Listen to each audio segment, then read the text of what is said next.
Yeah? How does that stuff relate to the Crowley quote, do what thou wilt, you know, like follow your true will, talking about like the Lord? Sure. It's will, right? Will is an important component of all of this, because guess what?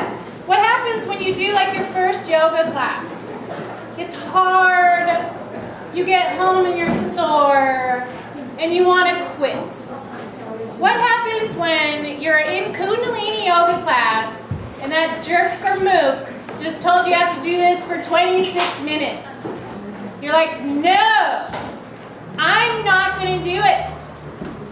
You have to enact your will in order to do the ritual.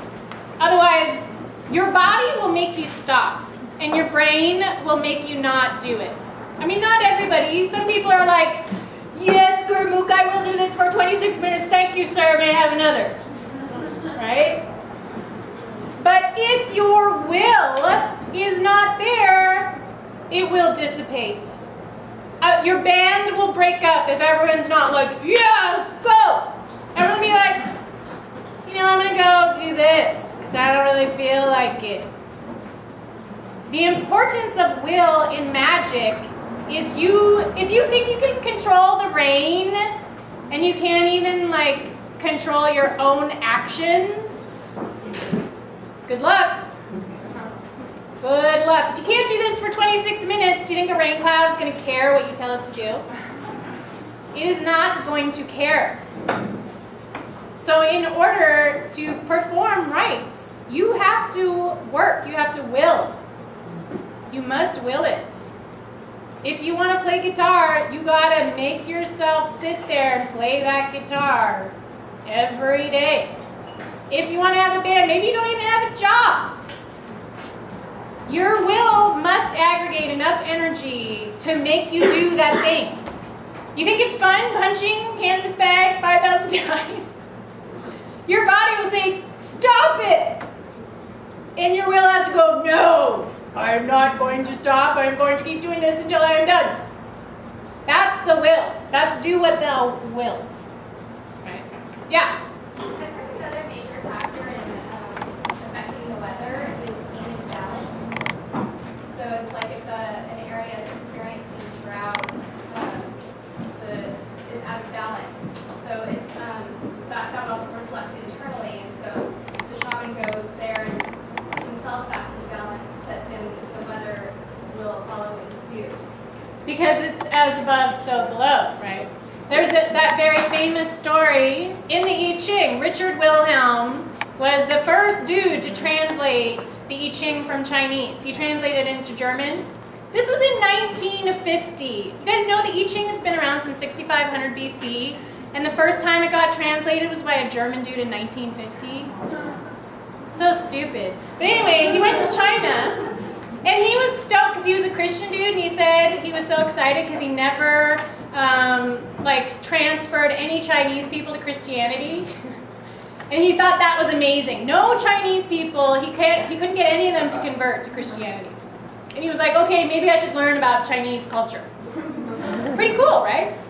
So he was in a village, and this guy was a rainmaker, and he came into town, and he had his own little hut like off, and all he asked for was 3 bowls of rice. 3 times a day he would get his rice. And so Richard went up to him one day, and he's like, how do you do this? Like, how do you change the weather?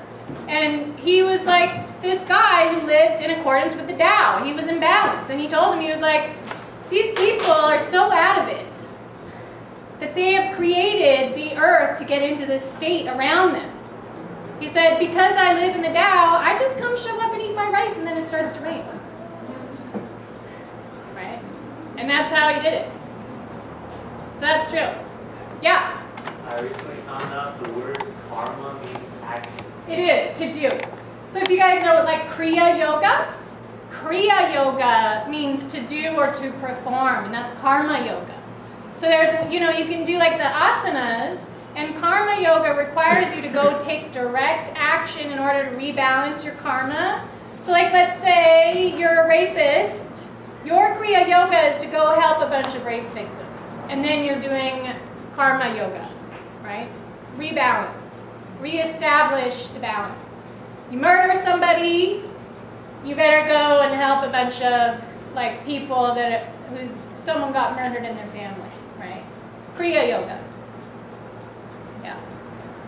Yeah. What are some simple things that you can incorporate into like an altar or into personal like ritual time with yourself that you would say that are really simple, that are like, you know?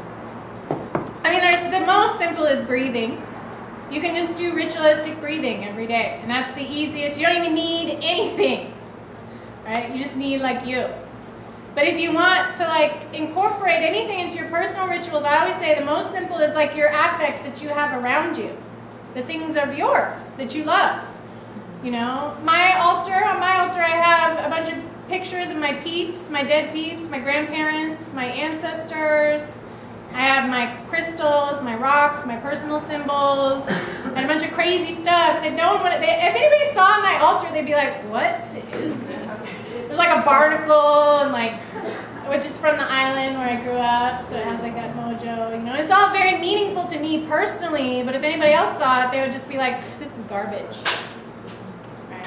But to me, it has acquired ritual strength because it's something that I have seen and been involved with over and over and over and over again.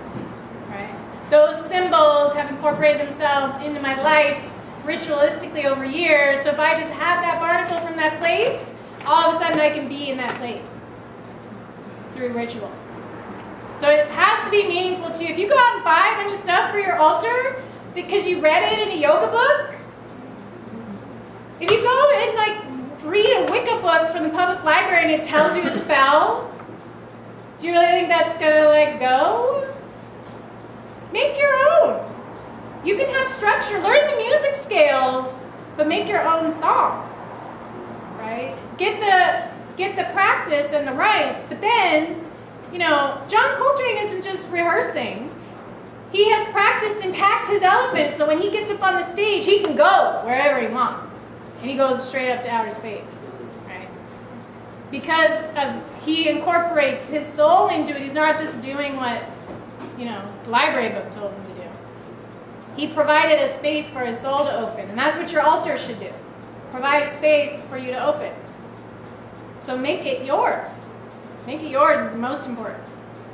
Even if all you have is a stupid little picture of a cat. If that's your business, that's all you need. Alright? Yeah. Anybody else? Yeah? Oh no? I have a story just about breathing. Oh yeah. I was really trying to be mindful of it. So I think the simplest thing that I try to keep in mind is just pretend like I'm breathing in a flower. Because when people hold flowers to their nose, they don't just like breathe it through their mouth or like you know, when they actually like fill up their lungs and use their nose and then like exhale through their mouth. It's just like a natural thing. Oh, that's smart. It's fast and easy. Visualization. Yeah. That's good. I like it. Yeah. Something that just occurred to me is like when you were saying to be conscious and ritualistic about your whole day, that probably most of us, if we did that, there would be a lot of things that we do on a day-to-day that we would choose not to do because we were being ritualistic and we wouldn't want to make a ritual out of those things. So we might step up our whole game on a day-to-day lives. Absolutely. You become your habits. That's the thing. Everything you do every day, that's your life, you guys. Your life is day. And what you're doing in that day, that's what you're doing. Even if in your head you're riffing Van Halen, if what you did that day was not riffing Van Halen, then you're not doing it. Right? So just by becoming conscious of your daily habits, you don't have to riff Van Halen, but at least if what you're doing is incorporating aspects of your soul, then you'll start to fall into balance and do what you should be doing. Automatically. It's funny how that works, but it totally just goes. The more you open to your soul, the more it directs you to the place where you can like get access to it. Whatever form that takes, which can be a lot of different forms. Yeah. What's your zodiac sign? Sagittarius. You're just sad? That's awesome. Woo!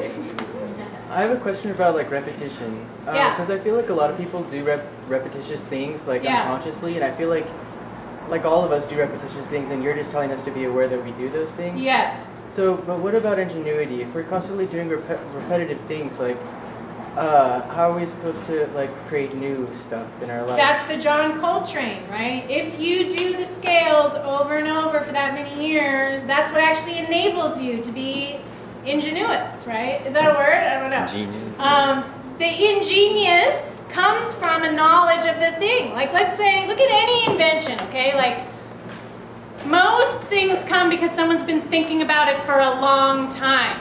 They don't just like spontaneously figure some stuff out. I mean, sometimes that happens. Legitimately, sometimes you can just arise at things out of nowhere. Some saints can just levitate whether they want to or not, right? That certainly happens. But if you have been thinking about algebra for 20 years, suddenly then that's what's going to enable you to have that epiphanous moment where you get your own equation. You know what I mean?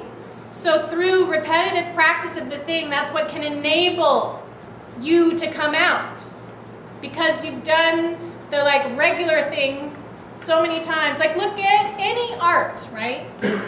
If I didn't draw those stupid Ed Emberley drawings when I was a kid, I wouldn't be able to draw these like wolves or dragons or tigers that I make up entirely in my head, right? So the purpose of the ritual of the rite is to better enable you to access that thing in you and give it a format, give it a place, give it somewhere to go, right?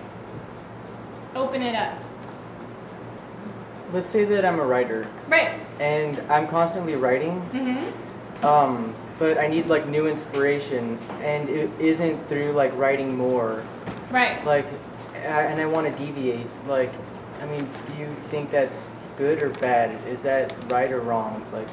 You mean you want to deviate by like not writing? Yeah, and like finding out like some other inspiration that has nothing to do with literature.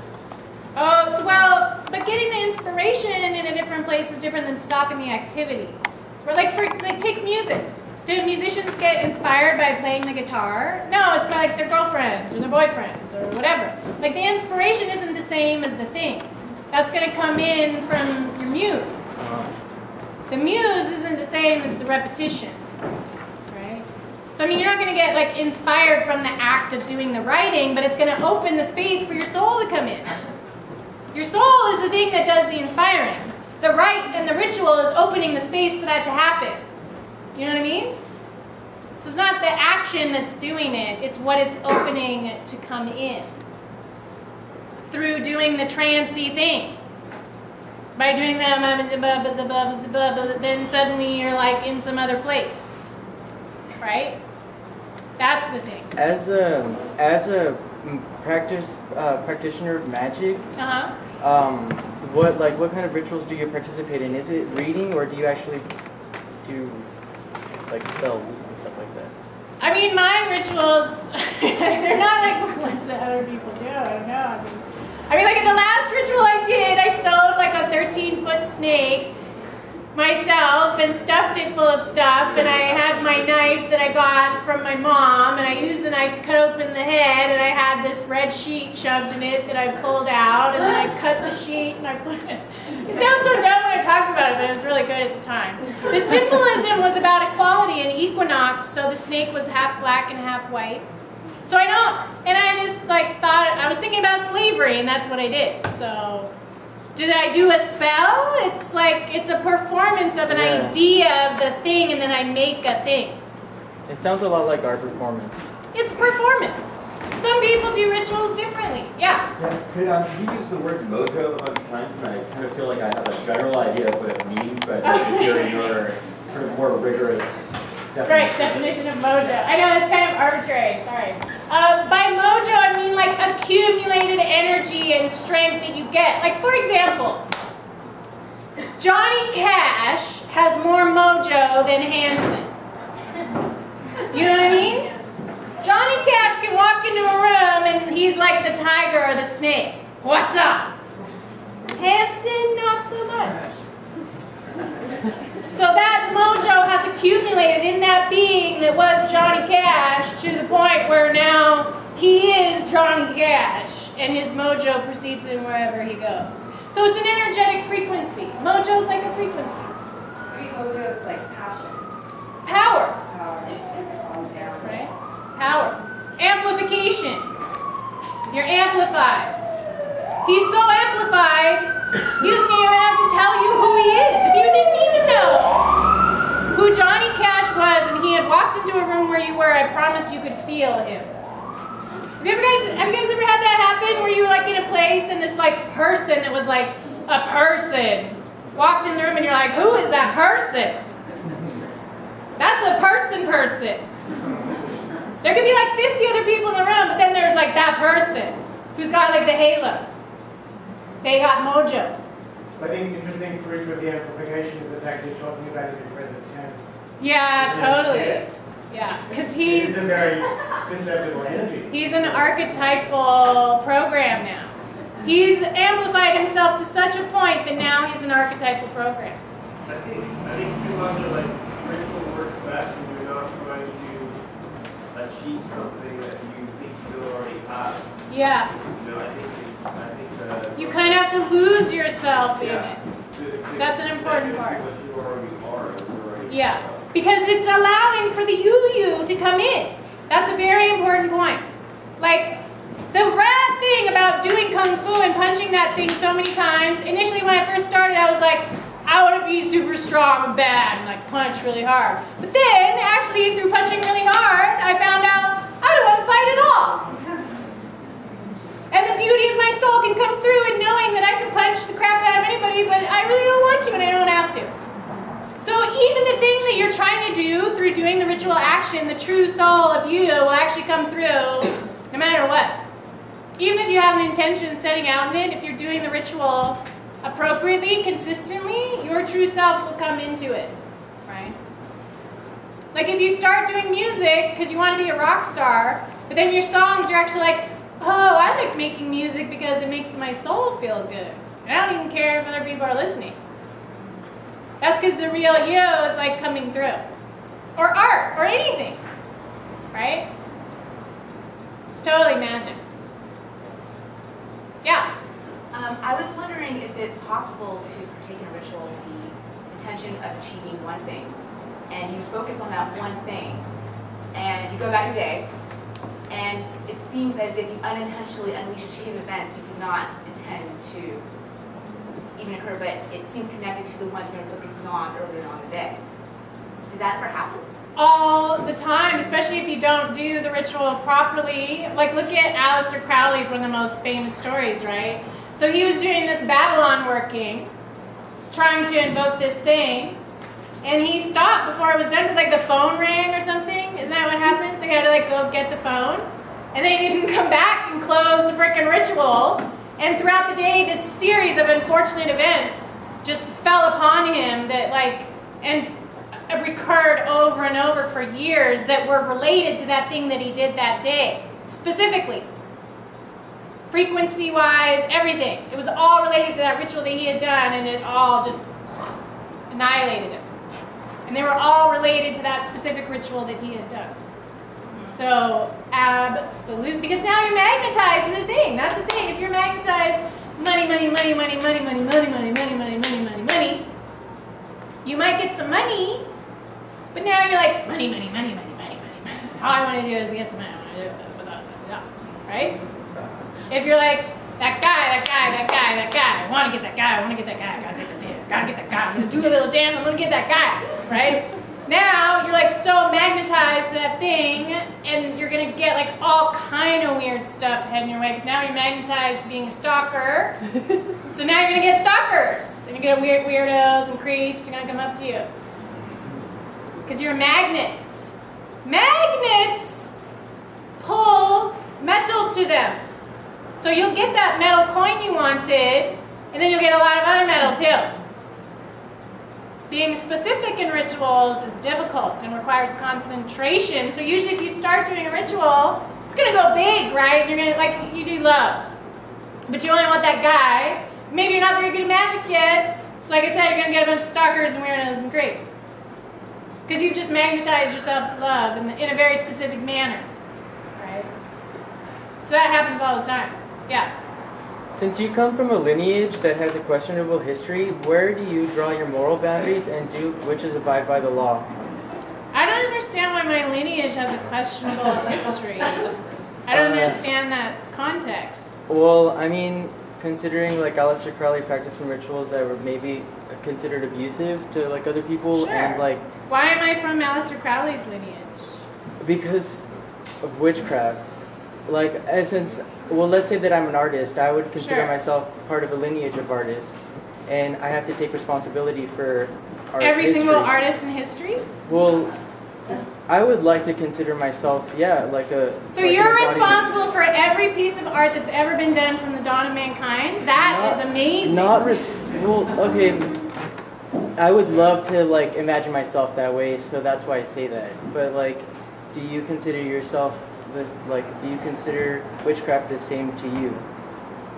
The same as what? As Aleister Crowley? Yeah, like part of the lineage, and like do you take responsibility for the like history that has I don't know how to. I mean, listen. The answer to that question is very simple. If you are a Christian, are you responsible for everyone who's ever died in the name of Christianity? Are you? Well, if you're a Christian, are you responsible for every single witch that was ever burned at the stake by Christians?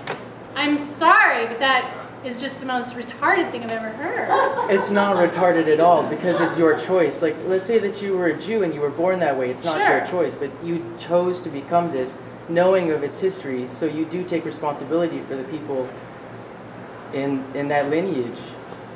I can easily take responsibility for every single witch that has ever existed without exception. And to say that Aleister Crowley was an evil person is an irresponsible statement. First of all, because witchcraft does not believe in good and evil. There's only one God, one spirit, one thing. And I will take responsibility for Aleister Crowley because all souls are one soul. So there is a part of me, maybe a cell of me, that was part of Aleister Crowley. Maybe I'm breathing a particle of oxygen that was in Aleister Crowley's body at one moment, just as in your body. In your body you might contain Jews, Africans, you might contain Chinese people, and you can take responsibility for all of them as well, right? No matter what is in your blood. So to take responsibility then means, if you feel I have not been responsible in my conveyance of what a ritual is, perhaps you can ask me that question. But if you feel like I've responsibly told people how to perform a ritual, then I don't see the pertinence of that question. That's fair. Do you feel like I was responsible today? No, totally responsible. Okay, then Yeah. then maybe I was taking responsibility where possibly Aleister Crowley failed. Yeah.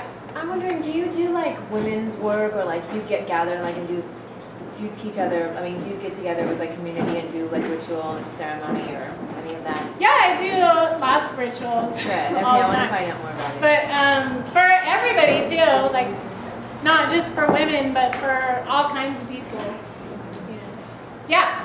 I wanted to bring up a point that also getting caught up in the word witch is also getting really caught up in Western tradition, because the Taoist women were, they practiced with the minerals. So Sure. you could call them the Taoist witches. You could call people that painted murals up in the Mayan highlands and prayed to the rain, and you could call them witches, and you could call the grandmother that makes the tea a witch. So I think getting caught up in the semantics of it is a little bit what's hazing his.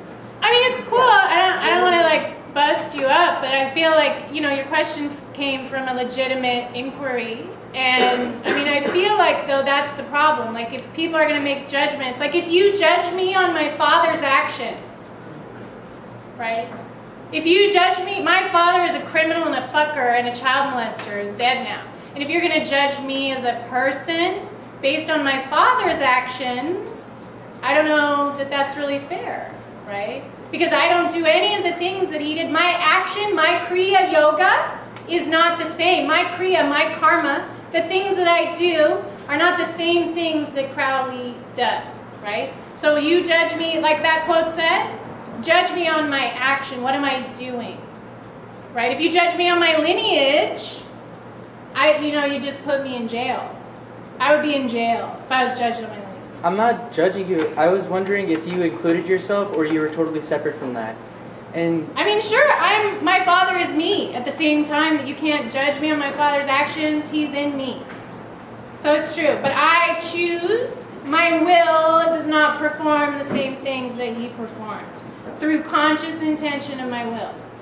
Right? I think that's a really bad analogy because, like, saying that, like, Alistair or other magicians or you referencing a father right. as, like, those people is saying that they're part of your blood, and that is... It's a lineage. You just said yourself, it's a lineage.